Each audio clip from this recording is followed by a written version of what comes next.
마태복음 5장 18절 한 절 말씀 계시의 말씀을 공독할 때에 여러분 모두가 하나님의 귀한 음성을 들으시기를 주님의 이름으로 축복합니다. 진실로 너희에게 이르노니 천지가 없어지기 전에는 율법의 1.1획도 결코 없어지지 아니하고 다 이루리라. 아멘. 기도하지요. 귀하신 아버지 하나님, 부활의 날에 저희들 주님 앞으로 인도해 주시고 또한 주의 성호를 찬미하며 주님께 받은 마음 모두와 기도하며 또다시 주신 말씀을 통해서 우리가 기록되어 있는 이 말씀이 오늘 우리 개인의 심령에 살아 역사하는 말씀으로 변화되는 선포와 고백의 아름다운 시간을 저희들에게 허락해 주셨습니다. 우리 성도들이 이 사실을 알고 믿고 믿음과 아는 일이 하나가 되어 그리스도의 장성한 분량이 충만한 데까지 이르게 하옵소서.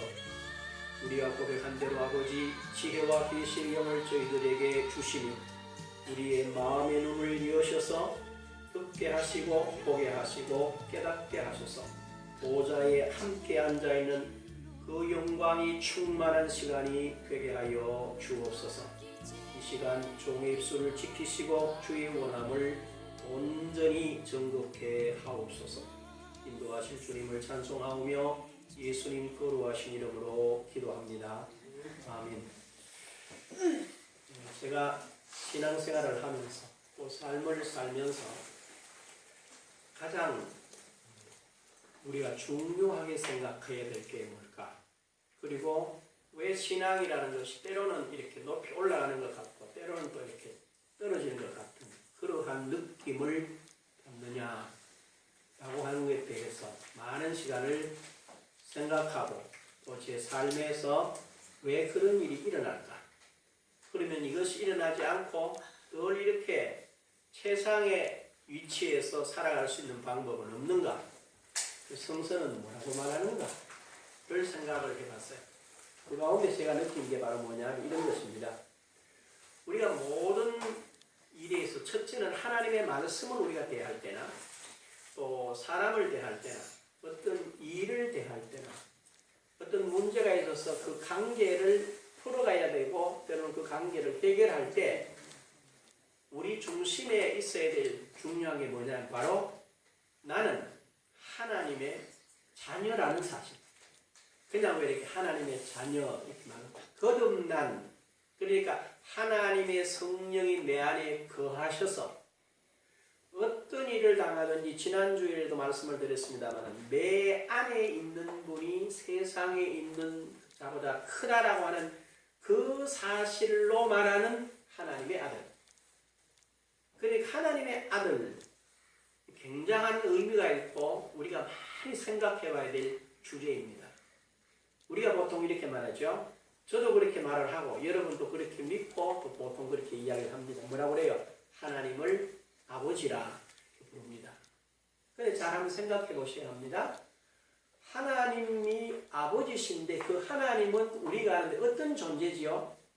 그분은 육신을 가진 존재가 아니고 영적인 존재입니다. 그렇죠? 그러면 하나님이 영적인 존재라면 하나님의 아들이요 하나님의 딸인 저와 여러분도 뭐가 되어야 되겠어요? 육신의 자리에 머물러서 육신을 가진 우리가 영이신 하나님을 향하여 아버지라 부르기는 뭔가 안 맞아요. 그렇죠? 그럼 우리가 뭐가 되어야 되겠어요? 우리도 영적으로 하나님처럼 되어야 된다는 거죠. 그래서 구약 성경 시편 82편 6절에 보면 이렇게 말합니다. 내가 너희를 신들이라 다 지존자의 아들들이라 하였으나.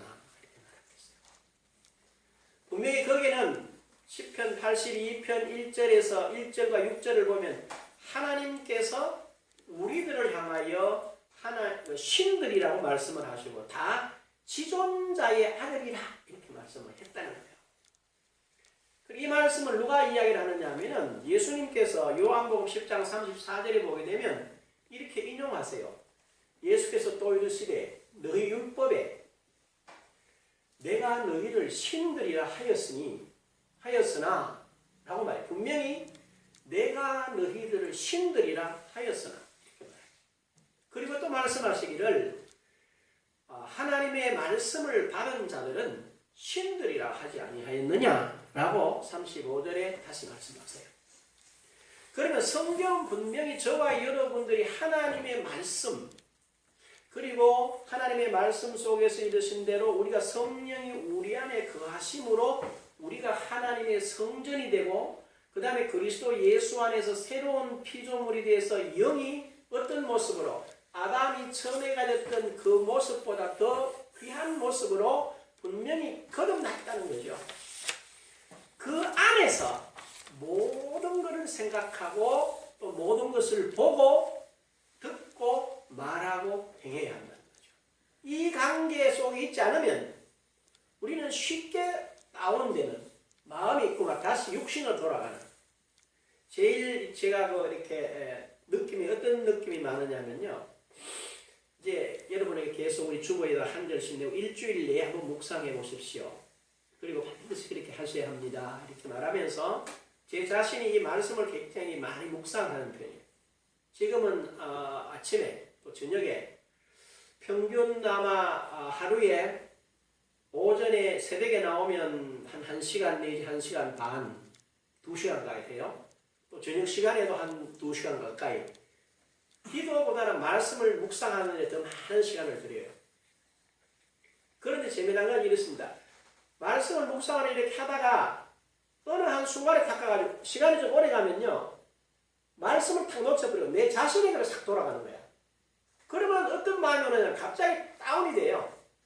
아니 이래가지고 왜? 먼저는 내 자신이 이렇게 보면 아직까지 말씀이 풍성히 거하라고 그랬는데 풍성하지 못한 게 너무너무 많아요.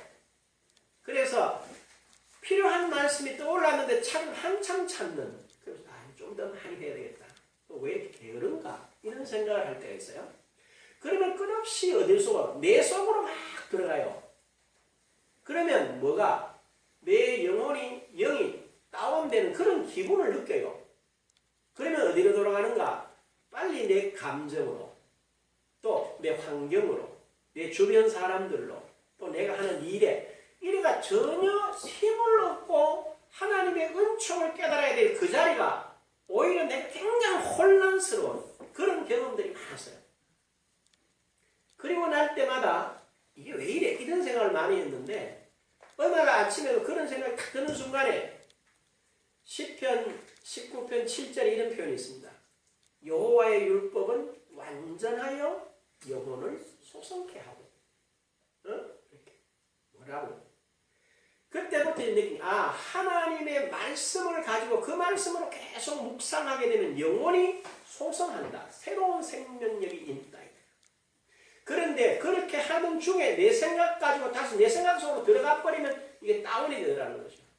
이와 같이 우리가 하나님 앞에서 하나님 안에서 이제 내가 이 세상을 살아가면서 거듭난 신자로서 하나님과의 아버지라고 부르면 하나님이 나보고 뭐라고 하냐 성경에 분명히 예수께서 사도행전 9장 4절과 5절에 보면 여러분이 기억하는 대로 땅에 엎드러져 들음에 소리서 이르시되 사울아 사울아 내가 어찌 나를 박해하느냐. 주여 누구시니까? 나는 네가 박해하는 누구라? 예수라. 거기다 우리가 그냥 이렇게 읽으면 그냥 읽을 수 있어요. 그냥 자세히 한번 생각해 봐야 돼요. 사울이 한 번도 예수를 보고 예수를 핍박하거나 예수에게 어떤 뭐 이렇게 위해를 가한 적 한 번도 없어요. 단지 예수 믿는 사람 스데반이 돌로 칠 때에 그 사람에게 돌을 쳐라는 가편 투표를 했고 그 다음에 예루살렘과 주변에 있는 많은 예수 믿는 사람들을 잡아다가 박해했고, 지금도 다메섹에서 예수 믿는 사람들을 잡아오기 위해서 가는 여정인데, 하늘에서 들려오는 소리는 뜻밖에도 네가 왜 나 믿는 사람들을 박해하느냐, 이거는 말이 돼요. 그렇죠? 그런데 들려오는 소리는 생각하지도 못한, 사울아 사울아 네가 어찌 나를 박해하느냐, 주여 위시니까 나는 네가 박해하는 누구라? 예수라. 그러면 도대체 부활하신 예수께서 예수 믿는 저와 여러분들을 어떻게 보신다고요? 누구처럼 보신다? 예수님 자신처럼 보신다. 그러면 예수님도 우리를 자기 자신처럼 본다면 저와 여러분은 우리는 어떻게 봐야 되겠어요? 나 자신도 당연히 나를 누구처럼 여겨야 되나? 예수처럼 여기고, 그 안에서 뭐하고 생각하고, 그 안에서 뭐하고 말하고, 그 안에서 뭐하고 행동하고, 그 안에서 뭘 거둬요? 열매를 거두게 되어 있단 말이에요. 그럼 이거를 놓치니까 우리는 늘 들쑥날쑥 하는 것 같아. 뭐로? 그건 자기 기분이 그래요. 그건 자기 느낌이 그렇고 자기 감정이 그렇지, 사실은 어때요? 그리스도 안에서 그분이 나를 보호하고 있다는 이 사실 가운데 우리는 무엇을 해야 돼요? 굳게 서야 될 줄로 믿습니다. 여러분은 이 가운데 서셔야 돼요. 그래서 결코 나를, 자기 자신을 볼 때 육신 안에 있는, 그러니까 옛사람으로 나를 보시면 안 돼요. 뭐로 봐야 됩니까? 거듭난 새사람. 아시겠죠? 그래서 사도 바울은 고린도전서 9장 27절에 보게 되면, 나는 날마다 내 몸을 쳐서 뭐한다? 복종시킨다. 내 이 몸, 내 눈에 보이는 내가 이 진짜 같으면 그런 표현을 안 했겠지요. 나를 쳐서 일으켰겠죠. 그런데 바울은 분명히 속 사람이, 내 영이 거듭난 그 영적인 실체를 바라보고 하는 말이 뭐냐니까, 내 몸을 친다. 내 몸을 쳐서 뭐한다? 복종시킨다. 누구 앞에? 하나님의 말씀 앞에, 영 앞에 라고 가르치고 있어요. 그리고 로마서 8장 13절에도 보게 되면, 너희가 육신대로 살면 반드시 죽을 것이로되 뭐로서? 영으로서. 뭐를 하면? 육신을 쳐서 영으로서 육신을 복종시켜라. 그렇게 하면 너희가 산다는 거죠. 그리고 에베소 3장 16절에도 보게 되면, 성령으로 너희 속사람을 능력으로 강건케 하시고 라고 되어 있어요. 이처럼 우리는 거듭난 나, 그리스도 안에서 새로 된 나로 철저하게 뭐 해야 된다? 그 안에서 생각하고, 그 안에서 말하고, 그 안에서 행동해 보십시오. 그러면 어디에 휘둘리지 않느냐? 감정에 휘둘리지 않습니다. 그리고 어떤 환경에 휘둘리지 않습니다. 그리고는 뭐 하게 되느냐? 담담하게 돼요. 왜? 하나님께서 가만히 보시면 하나님만큼 변덕이 없으신 분이 없으세요.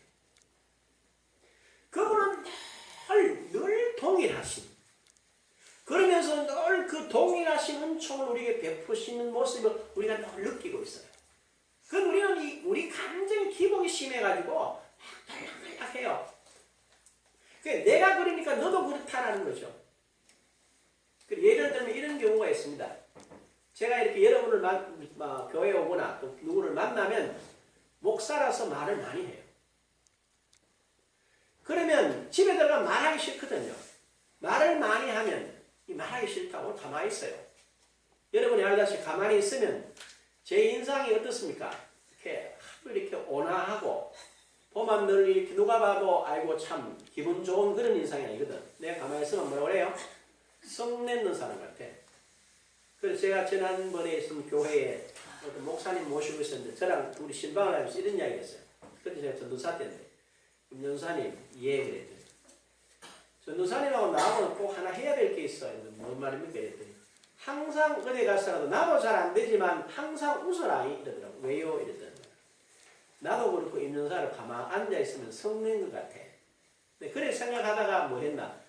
그래서 인상을 좀 이렇게 부드럽게 보여야 돼요 싶어서 안경을 썼었어요, 사실. 눈이 나빠서 쓴 게 아니고 젊었을 때. 지금은 눈이 좀 불편한데 요는 잘 보이지만 저 신집사님이나 조집사님 얼굴은 이렇게 명확하지 않아요. 안경을 자꾸 덮고 쓰니 불편해서 그냥 덮고 하나 싶어서 해봅니다. 이처럼 우리가 이렇게 이 이미지가 말이죠. 육신적인 생각으로 뭘 자꾸 보면 그렇게 보고 그렇게 느끼려고 해요. 그러나 속에 거듭난 사람들은 그렇지 않아요. 이 영이라는 것은 뭐로? 하나님의 말씀으로 뭐하죠? 힘을 얻고 능을 얻게 되어 있어요. 이 가운데서 저와 여러분이 서서 모든 일을 접하고 모든 일을 행할 수 있는 그 자리로 여러분들이 서시기를 주님의 이름으로 다시 한번 부탁합니다. 그 다음에 신자된 우리에게 하나님께서 주신 최고의 축복이 뭘까? 그걸 보면서 저는 느끼는 게 바로 하나님이 우리에게 주신 말씀이라는 거죠. 여러분이 말씀을 자세히 보면 말이죠. 놀랍게 표현이 되어 있어요. 오늘 우리 기도하면서 우리 집사님 인용하신 이사야 40장 6절에서 8절, 그게 신약에 보면 베드로전서 1장 23절 25절에 나와 있어요. 그거 뭐라고 그래요? 우리가 거듭난 것은 썩어질 씨로 된 것이 아니라 썩지 아니할 씨로 된 것이니 살아있고 항상 있는 하나님의 말씀으로 되었느니라. 모든 육체는 풀과 같고 그 모든 영광은 풀의 꽃 같으니 풀은 마르고 꽃은 떨어지되 주의 말씀은 뭐요? 세세토록 있도다. 곧 우리가 너에게 전파한 뭐가? 복음이 곧 이 말씀입니다. 그래서 뭐라고 그랬어요? 하나님의 말씀은 뭐하다? 살아있고 항상 있는 말씀입니다. 살아있고 항상 있다. 놀라운 이야기예요. 이게 살아있다는 거죠. 두 번째는 히브리서 1장 3절에 보면 이렇게 되어 있습니다. 이는 하나님의 영광의 강체시요 그 본체의 형상이시라. 그 능력의 말씀으로 만물을 붙드시고 무슨 말씀으로? 능력의 말씀. 이 말씀 자체가 능력이라는 거예요. 여러분들이 이걸 깨달으셔야 됩니다. 그냥 성경을 읽으면 이게 잘 안 읽혀져요. 읽기 전에 반드시 성경은 하나님의 사람들이 성령의 감동을 받아서 기록한 글이기 때문에 이 성경 글 자체 안에 뭐가 있다? 하나님의 기름 부으심이 되어져 있다는 사실을 뭐하고? 전제하고 이 성경을 읽으셔야 돼요. 그 다음에 시편 119편 130절에 보게 되면요. 주의 말씀을 열면 빛이 비추어서 우둔한 사람들로 뭐하게 하며? 지혜롭게 한다. 항상 그걸 기대하고 여는 겁니다. 성경 목사인데 봐도 잘 모르겠던데요. 자기 생각으로 성경을 아무리 읽어도 성경에서 읽어낼 수 있는 재간이 없어요. 거기에 반드시 성령의 기름 부으심과 그 다음에 하나님이 말씀을 열며 빛을 비추어 주신다는 믿음을 가지고 이 글을 대한단 말이에요. 그래서 성경은 말씀하시기를 말씀 자체가 히브리서에서는 보면 능력의 말씀으로 만물을 붙들고 계신다 라고 말씀하셨어요. 그래서 이 말씀 자체가 뭐라는 거죠? 능력이라는 거예요. 이 말씀을 저도 깨닫고 여러분들도 깨달아야 됩니다. 놀라운 건요, 제가 직접 뵙지는 못했어요. 글로 읽었는데 미국의 유명한 전도자의 T.L. 오스본이라는 목사님이 계셨어요. 근데 이분이 신학교를 마치고 가슴이 뜨거워서 인도에 선교사가 됐어요. 인도의 선교사라가 이제 인도에 복음을 전하라고 열심히 인도 말을 배우고 복음을 전하는데 1년, 2년 했는데 아무런 열매가 없은 거예요. 그리고 이분 낙심을 했어요. 야, 이게 뭐냐. 그래서 어디로? 2년 동안 아무것도 못하고 돌아온 거예요, 미국에. 돌아와서 가만히 생각하기 참 낙심이 되거든요. 아니, 목사가 뭐야, 이게. 하나님이 내게 주셔서 갔는데 하고 여러 생각을 하는 중에 어느 목사님이 집회를 하는데 갔는데 그 가서 말씀을 들어보니까 자기가 생각했던 내용하고 전혀 다른 거예요. 뭘 이야기하느냐? 이분은 성경을 들고 가는 말이 우리 주님께서 저와 여러분을 위해서 연약한 담당하셨습니다. 여러분 믿으십니까? 아멘. 주님께서 저와 여러분의 모든 병을 짊어지셨습니다. 그리고 우리는 병을 짊어질 필요가 없습니다. 여러분 믿으세요? 아멘. 자, 그러면 믿는 사람 다 일어나라. 그런데 이렇게 보는데 말이에요. 아니, 분명히 힐체에 앉아있는 사람이 그 말씀에 아멘하고 그냥 일어나는 거야. 아무리 저는 이해가 안 되는 거예요. 지금 집에 왔어요. 집에 오면서 자기 부인하고 이야기를 해요. 우리는 왜 그런 일이 있지? 그런데 말이죠. 그 다음날 아침 일어나는데 어떤 일이 나는 눈을 떴는데 자기가 누워있는 이 방 안에 그 천장에 말이죠. 주님께서 이렇게 서 계시는 거예요. 천장에 서 계시는 거예요. 너무 놀라가지고 일어나지 못했대요. 그래 일어나 꿇어앉아 오전 내내 꿇어앉아가 기도하고 왜 내게는 그러면 주님 많은 기도 내용이 있었겠죠. 그랬는데 그 다음에는 성경을 보는데요. 이 성경의 말씀이 살아서 움직이더라는 거예요. 그래서 뭐 했냐? 자기 집에다가 쉽게 말하면 자기 집에다가 이제 교회를 시작한 거예요. 뭐라고 했어요? 병들고 약한 사람 다 와라라는 식으로. 그래가지고 자기가 성경을 읽고 성경대로 해보니까 되더라는 거예요. 그래 자기 부인과 같이 몇 년 동안 50년 동안 저 아프리카와 남미 그 다음에 북미를 다니면서요. 전체적으로 복음을 전하고 전에 어떤 결과가 왔느냐면 그냥 이 사람들이 한 번씩 대중 집회를 하는데 100명, 200명 이래 모이는 게 아니고 몇천 명, 몇만 명씩 모이는 거예요. 50년 동안 한 거예요. 사람들이 많이 오니까 일일이 안수할 수 없다는 거예요. 그냥 서서 성경 읽고 이 성경대로 되었으니까 믿는 자 손들어 가면 쫙 일어난대요. 그분이 쓴 책 가운데 이런 말씀이 능력으로 역사하시는 메시지가 책이 있어요. 이처럼 저와 여러분들이 이 말씀을 볼 때 여기는 기름 부음이 돼 있어. 이 말씀을 믿는 사람에게는 그대로 역사해 라고 하는 믿음을 가지고 믿고 고백하고 나가면 행하면 반드시 하나님의 영광을 보게 된다는 거예요. 우린 지금 이 버전으로 가야 합니다. 이 땅에는 다른 길이 없어요. 그래서 하나님의 말씀은 이런 능력이 있는데도 우리 이걸 놓치고 있는 거죠. 히브리서 4장 12절에 여러분 외우는 말씀이 뭐라고 그랬죠? 하나님의 말씀은 뭐고? 살았고 운동력이 있어 좌우의 날선 어떤 것보다 예리해서 혼과 영과 간절과 골수를 찔러 쪼개면 이렇게 돼요. 이처럼 제가 말씀 안에서 말씀하시는 이 말씀의 가능을 자세히 전체적으로 대충 찾아보니까 최소한 14가지를 이야기하고 있어요. 우리는 그 말씀을 붙잡게 되면 우리가 그 말씀이 서게 되면 그 말씀은 저와 여러분을 능히 살릴 줄로 믿습니다. 그리고 하나님께서 우리에게 주신 이 말씀 속에서 우리는 뭘 발견했어요? 거기서 듣고 하나님을 알았어요.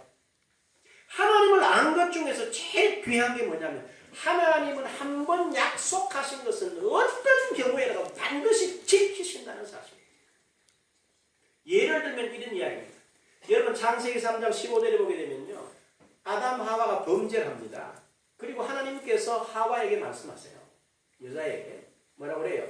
너는 너의 후손은 뱀의 후손의 머리를 상하게 할 것이요. 뱀의 후손은 반드시 네 발꿈치를 물 것이다. 이런 말씀을 하세요. 그런데 이 말씀이 그냥 창세기 3장 15절에서 끝나는 게 아닙니다. 이게 쫙 내려와요. 내려와서 어디까지 오느냐면요. 갈라디아서 4장 4절을 보면 이렇게 되겠습니다. 때가 참에 하나님께서 그 아들을 여자에게서 나게 하시고 때가 참에 하나님께서 그 아들을 여자에게서 나게 하셨다는 거예요. 그 말은 그 누구를 말합니까? 우리는 다 부정모혈로서 태어나지만 예수님만은 성령으로 해서 여자인 마리아의 몸을 위해서 태어났다는 거예요.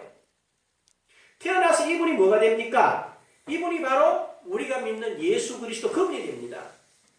그래서 우리가 아는 대로 거기서 끝나지 않고 구약에 이어나기를 시편 2편 7절에 보게 되면 내가 여호와의 명령을 전하노라 내가 오늘날 너를 낳았도다 라고 되어 있어요. 그러니까 예수님이 하나님이 예수님을 낳았다는 말은 마리아를 통해서 여자에서 몸에 난 예수도 물론 나게 하셨지만 더 중요한 것은 죽은 자 가운데서 다시 살리셨다는데 거기서 내가 너를 낳았다는 거죠. 그리고 나서 그 말씀을 어디로 히브리서 5장 5절에 보게 되면요. 오늘 내가 너를 낳았다라고 말씀하세요. 그를 놓고는 그분이 우리 보고 뭐라고 그랬나? 그 부활하신 분이 저와 여러분과 놀라운 이야기를 했어요. 이게 하나님의 약속 이어지는 이야기예요. 요한복음 20장 21절에 보면 이렇게 되죠. 예수께서 또 이르시되 아버지께서 나를 보내신 것 같이 나도 너희를 보내노라. 이 말씀을 하시고 그들을 향하여 24심에 이르시되 성령을 받아라. 너희가 누구의 죄든지 사하면 사하여질 것이요 누구의 죄든지 그대로 두면 그대로 있으리라 하시니라 그랬습니다. 여기서 우리는 자세히 그 본문을 읽어봐야 되는데 그건 무슨 말인가? 여러분, 죄를 사할 수 있는 권세를 누가 가지고 있어요? 네? 마가복음 2장 5절에서 7절을 보면요, 중풍병자를 보고 예수님께서 이렇게 말씀하세요. 그들의 믿음을 보시고 이르시기를 내 죄사함을 받았느니라 라고 말씀을 하세요. 그랬더니 그 앉아있는 사람들이 아니 이게 무슨 소리야? 하나님 외에 감히 누가 죄를 사할 수 있단 말이냐? 이렇게 말합니다. 그러면 죄를 사하는 권세는 누구만 가지고 있어요? 하나님만 가지고 있다는 거예요. 그런데 그걸 누가 사용했어요? 예수님이 사용했어요. 그럼 도대체 예수님이 누구라는 거예요? 이게 누가복음 5장에 또 나와요. 누가복음 5장에 똑같은 사건인데 거기에는 조금 더 강하게 설명하고 있습니다. 예수께서 내 죄사함을 받았느니라 이랬어요. 그랬더니 그 앉아있던 사람들이 뭐라 그러냐면 참남하도다. 도대체 말이 안 된다. 하나님 외에 누가 죄를 사느냐. 그런데 죄를 사하고 그 중풍병자에는 자기 침상을 두고 걸어가는 사람들이 이해를 못했어요.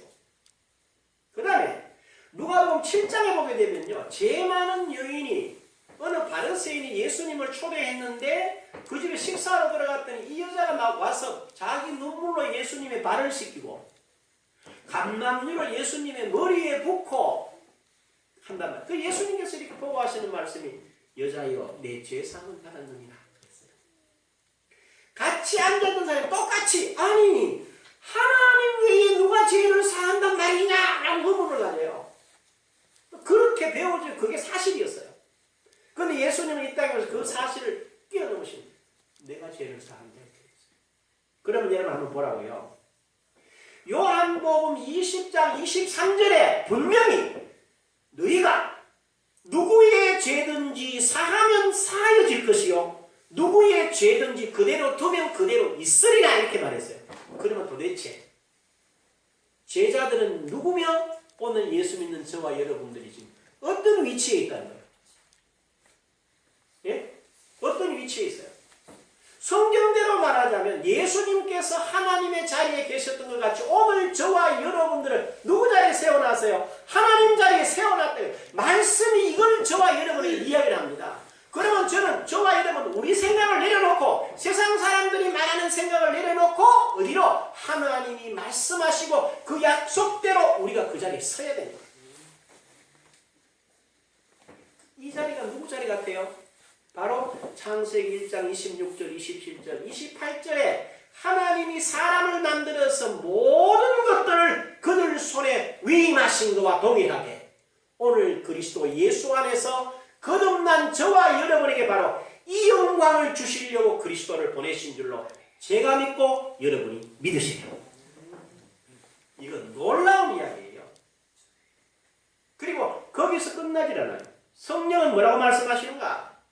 에베소 3장 9절에 이렇게 되어 있습니다. 영원부터 만물을 창조하신 하나님께서 하나님 안에 감추어졌던 것을 감추어졌던 그 비밀의 경륜이 어떠함을 드러내게 하려 하십니다.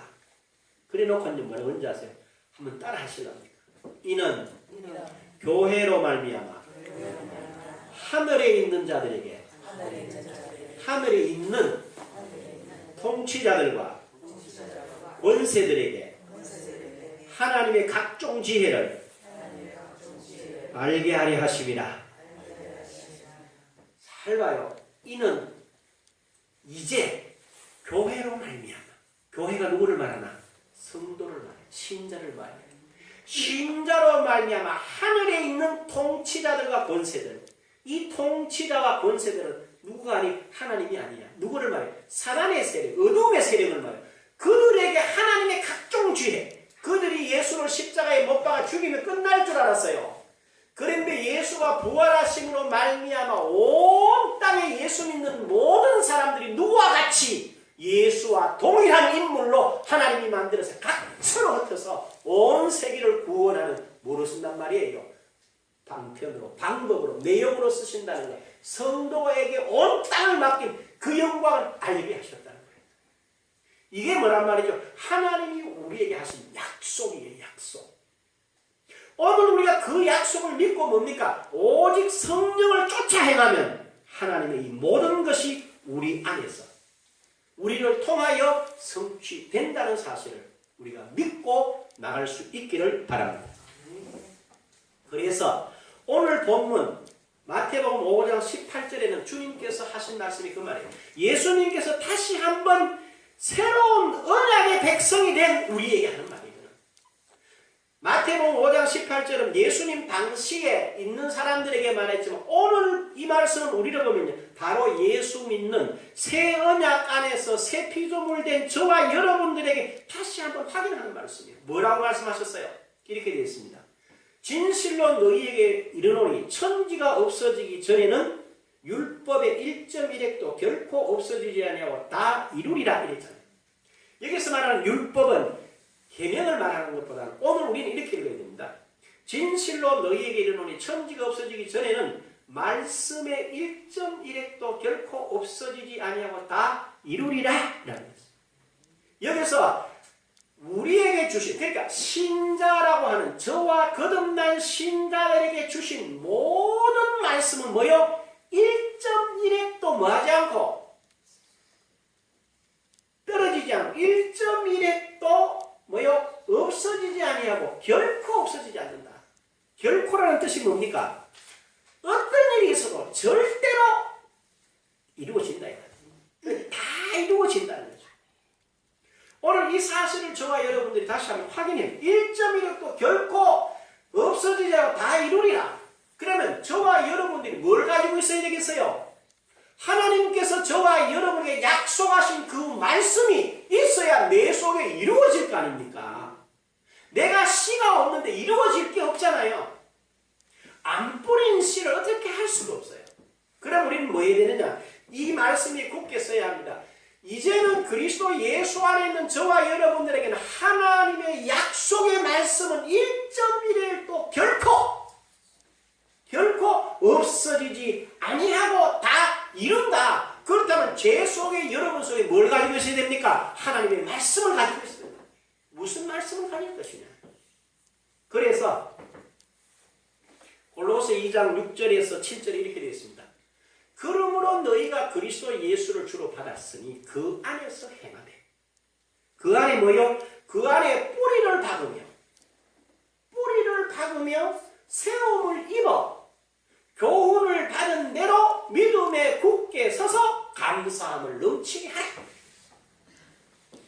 이 말은 굉장히 중요합니다. 오늘 많은 그리스도인들이 왜 열매가 없는가? 잘 한번 돌아봐야 됩니다. 내 속에 열매가 없는 거. 왜 없냐? 바로 내 속에 하나님의 열매 맺는 씨앗이 없어서 그래요. 내 속에 무슨 씨앗을 가지고 있나요? 잘 생각해야 됩니다. 주일날 교회 와서 찬송하고 설교 듣고 헌금하고 그냥 또 수요일 와서 예배 이런 것들로 해서 내 속에 열매가 맺어지는 그렇게 하면요 뭐는 되느냐? 종교는 열심으로 할 수 있어요. 그러나 실제적인 열매는 없어요.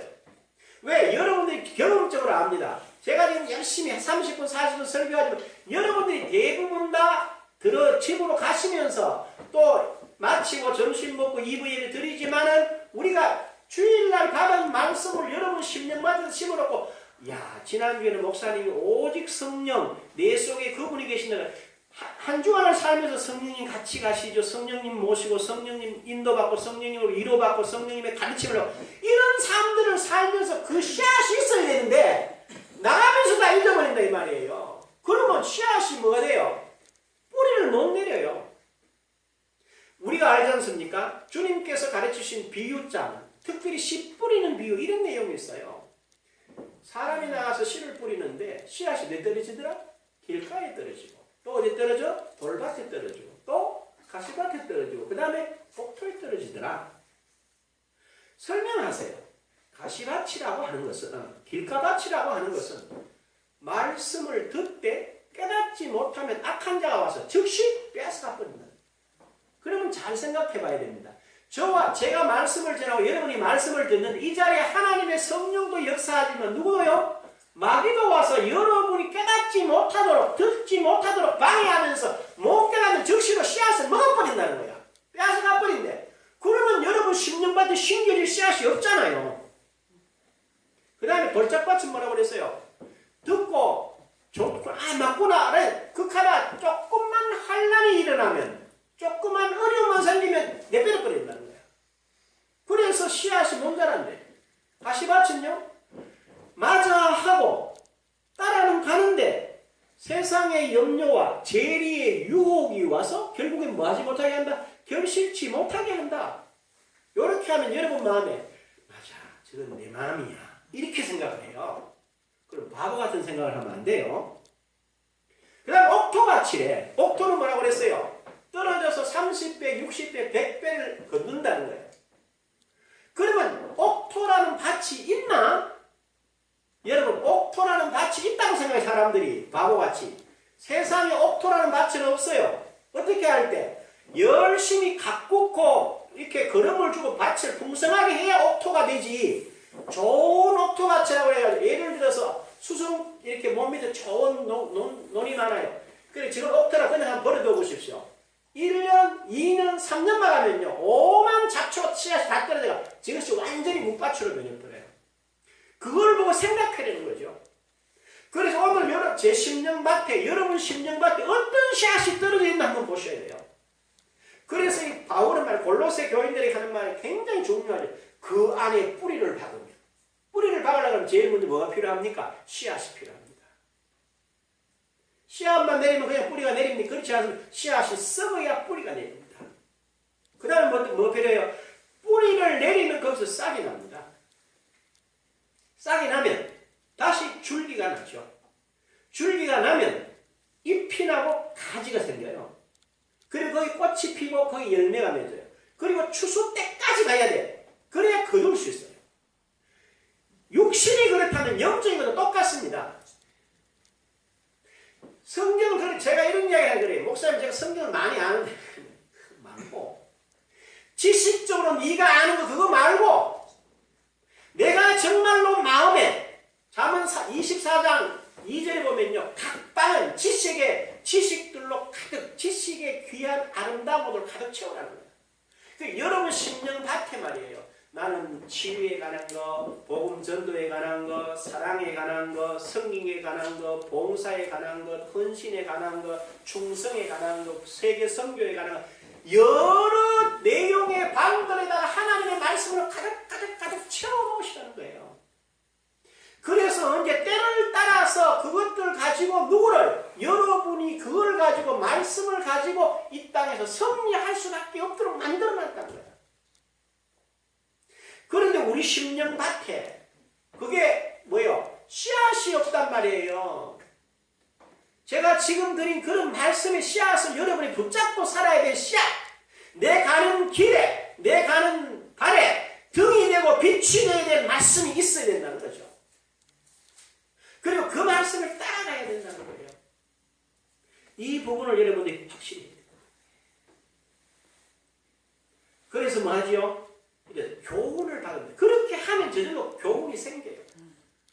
제가 열심히 이제 정직하게 이야기를 하죠. 여러분이 들어서 알고 봐서, 저는 열심히 말씀을 묵상하고 기도하는데 열심히 해요. 근데 결과가 없어요.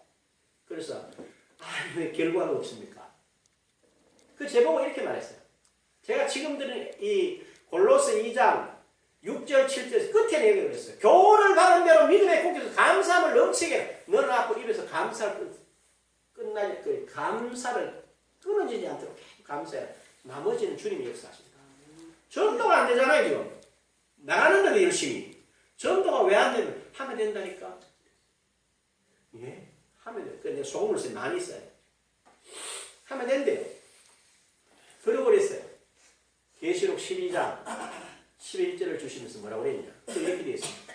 또 우리 형제들이 어린 양의 피와 그들이 증언하는 말씀으로 그를 이겼으니 그들은 죽기까지 자기 생명을 돌아보지 아니했느니라. 딱 그런데 제게 이 말씀을 계속 터치하는 거예요. 저들이 증언하는 말씀은 그를 이겼다. 니는 네 말대로 되니까 믿음으로 말해라. 아멘. 그랬습니다. 아닌데요. 이랬어요. 왜? 결과가 없으니까. 그랬더니 어느 날 그러셨어요. 에베소 6장 8절 한번 봐라. 예, 에베소 6장 8절 한번 봐라. 봤어요. 이는 각 사람이 무슨 선한 일을 행하든지 종이나 자유인이나 다 죽게 받을 줄 알느니라. 내가 너를 보고 있지 않냐. 너무나 놀라운 이야기죠.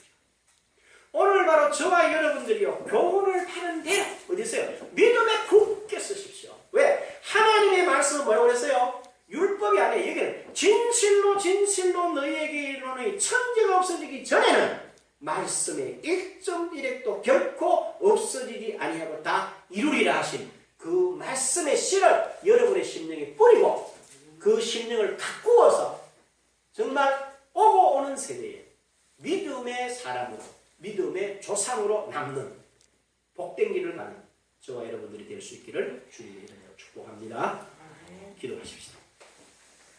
귀하신 아버지 하나님, 은총을 진심으로 감사드립니다. 하나님의 말씀은 1.1핵도 결코 없어지지 않아 다 이루리라고 했습니다. 오늘 이 시간 나와 아버지의 귀한 아들, 딸들이 이 말씀을 어떤 관점에서 내가 누구이며 라고 하는 새 사람으로서 듣고 심령밭에 심어 가꾸어서 교훈을 받는 넘치는 감사를 가지고 승리하는 사람들이 되게 하옵소서. 예수님 거룩하신 이름으로 기도하옵나이다. 아멘. 우리 다 일어나셔서 찬송가 236장